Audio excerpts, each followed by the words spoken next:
Alright guys, a quick one. Here, I'll detail how to unsave all saved photos on Instagram.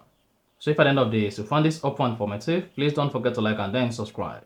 Now, to unsave all your saved photos on Instagram, all you need to do is go ahead and open the Instagram application. Then locate and click on the profile picture at the bottom right. Click on the three lines at the top right. Now, scroll to where you say how you use Instagram and click on saved.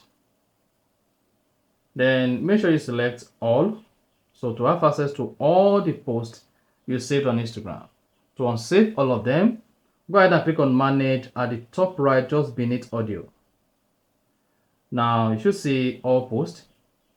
Then go ahead and select all the posts you have on Instagram, just like that. Select all of them, and after that click on unsave at the bottom left. And once you click on unsave, this is going to unsave all your saved photos on Instagram, and then you are good.